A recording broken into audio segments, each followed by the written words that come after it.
Audiolivros, apresenta, título, Oppenheimer, e a Bomba Atômica. Obra mediúnica do Grupo Espírita Servos de Jesus. Endereço para correspondência, e assistir às reuniões, Rua, Hermes, Curri, Carneiro, número 555, Templo, Bairro Monte Belo, Vitória, Espírito Santo, CEP, 29.053-221.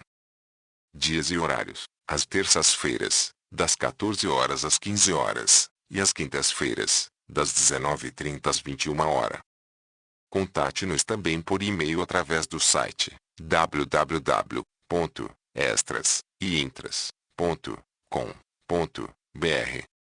Para os que pedem orientação, no sentido de colaborar conosco, comecem por tirar cópias das nossas mensagens e passá-las para outras pessoas, bem como repassá-las por e-mail, enviá-las por aplicativos mensageiros, como WhatsApp ou Telegram, e publicá-las em suas redes sociais.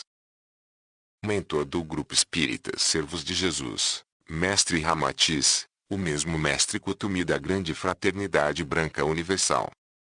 O texto deste audiolivro foi transcrito do livro As Bombas de Hiroshima e Nagasaki. Data de lançamento: janeiro de 2010. Obra mediúnica do Grupo Espírita Servos de Jesus. Início do audiolivro. Transcorria o ano de 1945. A Segunda Grande Guerra Mundial prosseguia, com sua caravana de horrores, tragédias e crueldades que somente ela, a guerra, tem o poder de desencadear. Amanheceu o dia 9 de agosto, lindo como qualquer dia de sol, com os pássaros cantando, a moçada caminhando rumo às escolas, os camponeses nas fazendas cuidando do plantio, dos animais e de outras tarefas rotineiras, as donas de casa ligadas aos seus afazeres domésticos, enfim, um dia comum como tantos outros. 11 horas marcavam os ponteiros, quando algo diferente explode no ar, a 500 metros de altura, naquela cidade tranquila. Em seguida, um vento fortíssimo, com velocidade de 2 km por segundo, dispersou, destruiu e triturou tudo que encontrou à sua frente. Um vácuo imenso formou-se no centro da explosão, que como um aspirador gigantesco, sugou os escombros a uma grande altura, largando logo após toda a massa aspirada que, por sua vez, foi arrebentando tudo o que encontrava à sua volta. A temperatura subiu para 9.000 graus centígrados, queimando tudo a uma distância de quilômetros. Enquanto todo esse desequilíbrio dos elementos da natureza desenrolava-se, os fragmentos da coisa caíam incandescentes, provocando incêndios por toda parte. O sol ficou encoberto por uma nuvem de fumaça e resíduos de tal sorte que lembravam um eclipse total. Após alguns minutos, a nuvem abaixou e uma luz fraquinha começou a clarear o campo da carnificina. Houveram mais de 30.000 mortes e mais de 10.000 feridos gravemente, além de dezenas de milhares de outras pessoas ficarem doentes pela ação da radioatividade. Foi um horror. As árvores foram arrancadas, todo verde queimado, as casas arrasadas, umas pessoas tiveram as cabeças decepadas, outras o ventre rasgado sem as vísceras, todas ficaram nuas, pois as vestes se transformaram em cinzas. As peles dos corpos foram arrancadas como tiras. Foi encontrada uma mulher com o ventre aberto e seu futuro filho entre as pernas. A 3 quilômetros de distância do local fatídico, as pessoas tiveram seus corpos uma hora depois, cobertos de bolhas de queimaduras. Primeiro sentiram uma dor intensa, seguida de um frio excessivo. Os fragmentos da bomba variavam do tamanho de uma bola de gude a uma de futebol. E pensar que esse terrível instrumento da morte, a bomba atômica, foi gerada na mente de um ser humano, cujo cérebro privilegiado, por invigilância espiritual, trabalhou a serviço das trevas no plano físico, representadas pelas forças políticas corruptas, gananciosas de poder, frias e insensíveis ao sofrimento e miséria do povo menos favorecido. Mas, quem foi o pai da bomba atômica, esse monstro destruidor? Quem foi esse homem? Em ligeiras pinceladas, vamos dar o perfil desse personagem tão falado à época após a explosão da bomba. Chama-se Julius Robert Oppenheimer, nascido em 1904. Cientista desde criança, vivia para a ciência. Não se preocupava com as realidades políticas, sociais e econômicas. Aos 11 anos de idade, já pertencia ao clube de mineralogia. Depois, diplomou-se em Química e passou a estudar arquitetura. Formou-se arquiteto, foi estudar física na Inglaterra e depois na Alemanha. Aos 21 anos, já era conhecido por uma descoberta chamada processo Poimer-Phillips, baseada na colisão de partículas atômicas.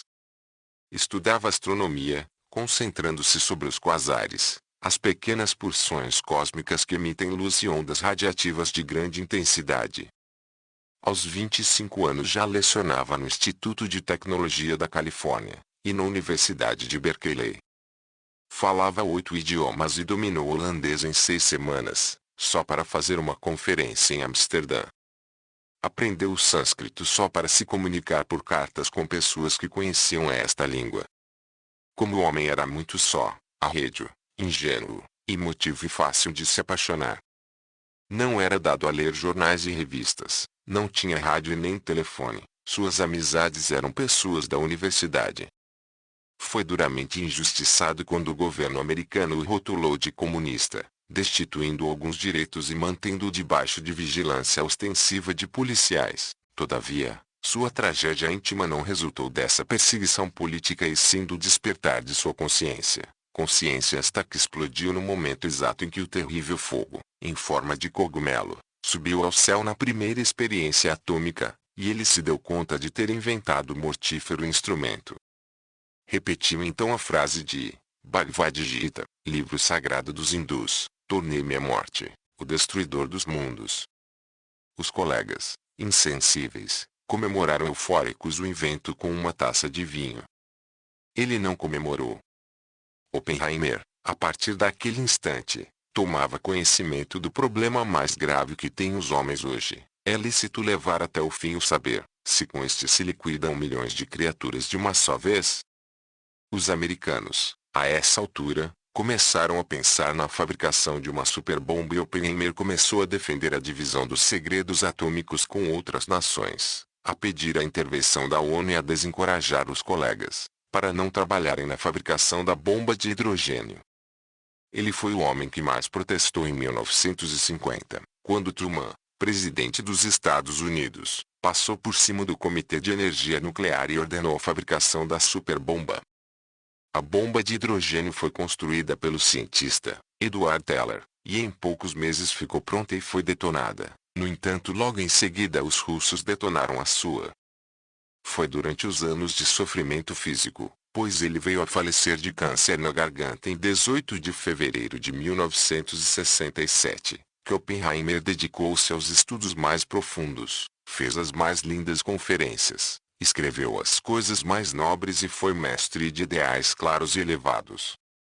Explicava que a ciência é boa e não se deve temê-la, que a ciência é cultura e que não é preciso isolá-la, porque de uma grande desgraça pode nascer uma grande felicidade. Já era humilde e tornou-se muito mais. Quando alguém um dia lhe perguntou, professor, por que não escreve a verdade?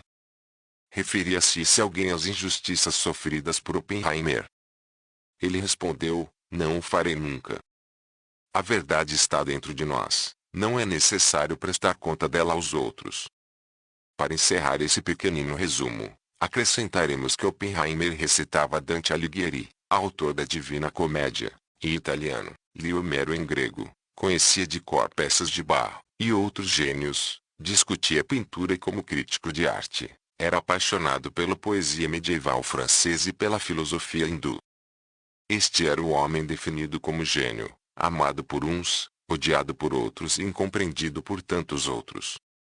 Considerações: todos os danos das explosões nucleares, durante a Segunda Guerra Mundial e os inúmeros testes que até hoje se realizam, repercutem sobre todos os seres vivos, sobre a crosta terrestre e o seu interior, e a propagação dessas radiações alcançam outros planetas e suas humanidades. Oppenheimer, em seus piores pesadelos, não poderia alcançar o horror de sua criação. A pequena biografia que apresentamos nem pretende julgar nem absolver, porque não nos compete, mas apenas mostrar a riqueza da complexidade humana, Os riscos do enorme desperdício de talento, mormente em se tratando de um potencial científico. A ciência tem que caminhar junto com a ética, sob a pena do homem, na sua onipotência, se arvorar sócio de Deus. Em vez do cientista ser um peregrino do absoluto, será um peregrino do absurdo.